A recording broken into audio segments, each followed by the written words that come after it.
อันนี้ก็จอดตักบาทเนาะ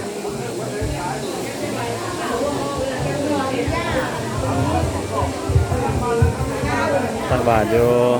วัดศรีบุญเรืองวัดพระเจ้าใหญ่องค์เตอศรีบุญเรืองเมืองสวยหรือว่าอีกอย่างหนึงกันวัดพระเจ้าใหญ่องค์เตอศรีบุญเรืองสัญญารามอยู่เมืองสำเนือแขวงหัวพันดูพร้อมกันโดยเฉพาะในวันสำคัญในวันที่ที่สี่พุทธสงฆ์จะได้มีการแห่ตามขบวนที่จะไปที่ตัวเองจะได้นำไปเลยนะ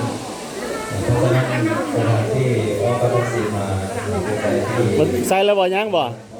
โอ้ขึ้นยังหลายเลยเนาะป้าโถ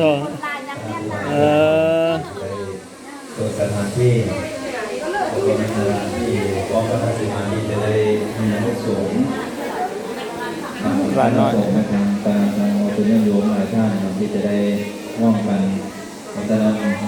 ได้เบิ่งสถานที่เกิดเพื่อการเตรียมของพ่อมาไว้ตอนนี้การใส่บาตรการใส่บาตรนี่ก็เบิ่งนอกมาอย่างวันนี้ใส่ไปเรื่อยๆอย่างใส่บาตรเป็นเที่ยงน้อยแล้วเราก็จะได้เพียง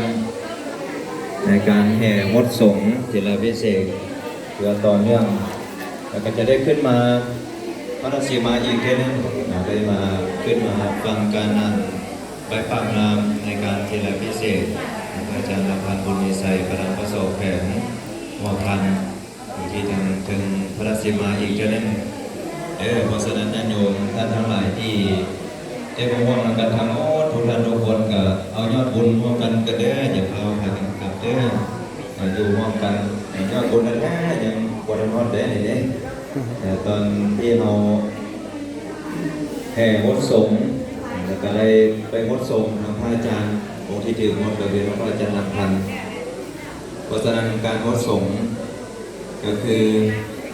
หลักมันมีน้ำแล้วกันมันก็คือน้ำมุทาพิเศษที่จะเป็นน้ำศักดิ์สิทธิ์เป็นน้ำที่สำคัญ